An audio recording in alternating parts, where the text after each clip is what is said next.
అనుదినం పచ్చని పువ్వులా వికసించే సీమ ఈ విజయనగరం. పైడి తల్లి అమ్మవారు ఇక్కడ గ్రామ దేవత మాత్రమే కాదు, ఈ ఊరి ఆడపడుచు కూడా.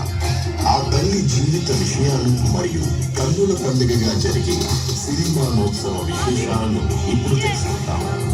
18వ శతాబ్దంలో ఈ నేలను పరిపాలించిన పూసపాటి విజయరామ గజపతి సహోదరి పైడి మాంబ. ఆమె చిన్ననాటి నుండి నిరంతర దేవి ఉపాసకురాలు. 1757వ సంవత్సరంలో విదేశీయుల ప్రోద్బలంతో విజయనగరం మరియు బొబ్బిలి రాజుల మధ్య యుద్ధం జరిగింది. అదే చారిత్రాత్మక ఘటనగా నిలిచిపోయిన బొబ్బిలి యుద్ధం. ఆ సమయంలో దేవి ఉపాసనలో ఉన్న పైడి మాంబకు తన అన్న విజయరామరాజు యుద్ధంలో మరణించబోతున్నాడని దేవి హెచ్చరించింది. వెంటనే యుద్ధాన్ని ఎలా అయినా ఆపడానికి రథంలో బయలుదేరింది పైడి మాంబ. కానీ మార్గ మధ్యలోనే అన్నగారు మరణించారన్న వార్త తెలిసింది. అది విని తాను కూడా ప్రాణాలు త్యజించడానికి నిశ్చయించుకుంది ఆ బంగారు తల్లి. బాధపడుతున్న రథ సారథికి తాను దేవతై వెలిసి ఈ విజయనగరాన్ని కాపాడుతానని, కోట వెనక భాగంలో ఉన్న పెద్ద చెరువులో ప్రతిమగా దొరుకుతానని ఆలయం కట్టి పూజించమని చెప్పింది. అక్కడే ప్రాణత్యాగం చేసి దేవిలో లీనమైంది పైడి మాంబ.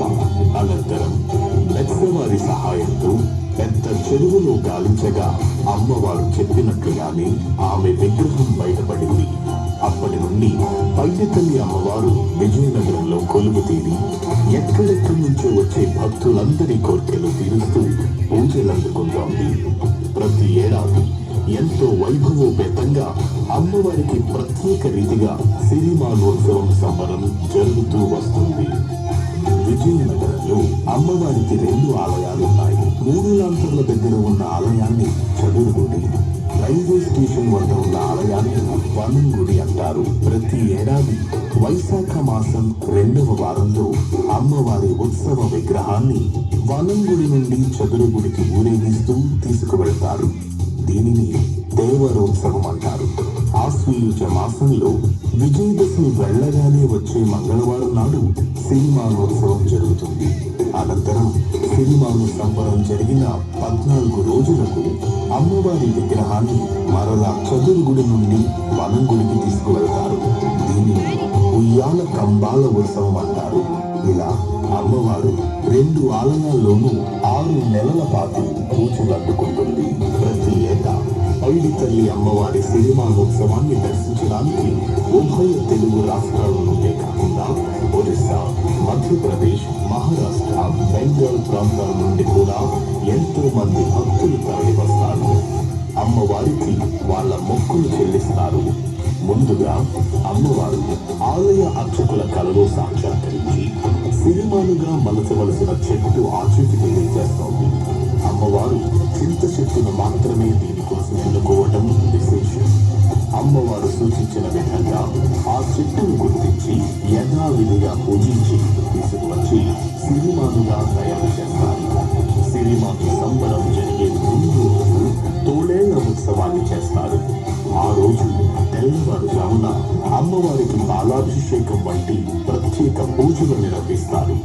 పూసపాటి గజపతి రాజు కుటుంబీకులు సాంప్రదాయమానంగా పట్టు వస్త్రాలను పల్లకీలో తీసుకువెళ్లి అమ్మవారికి సమర్పిస్తారు. ఆ రోజు రాత్రి అమ్మవారి ఘటాలను ఆలయం నుండి కోటలోనికి తీసుకువెళ్లి పూజలు జరిపిస్తారు. సిరిమాను సంబరం రోజున ఆలయ అర్చకులు అమ్మవారి ప్రతిరూపంగా సిరిమాను అధిరోపిస్తారు. సిరిమాను ఊరేగింపులో మొట్టమొదటిగా మంగళవాద్యాలు, పూర్ణ కుంభము, తరువాత అమ్మవారి సైనిక శక్తికి ప్రతిరూపంగా పాలధార వస్తాయి. వెనుకని గజపతుల రాజ చిహ్నంగా ఏళ్ల ఏనుగు, ఆ వెనుక ముత్తైదువులకు ప్రతిరూపంగా అంజలి రథము, ఆ వెంటనే జాలరి వల, చివరిగా అమ్మవారి ప్రతిరూపమైన సిరిమాను వస్తాయి. 3 సార్లు అమ్మవారి కోవెల నుండి కోట వరకు ఈ సిరిమాను యొక్క ఊరేగింపు తిరుగుతోంది.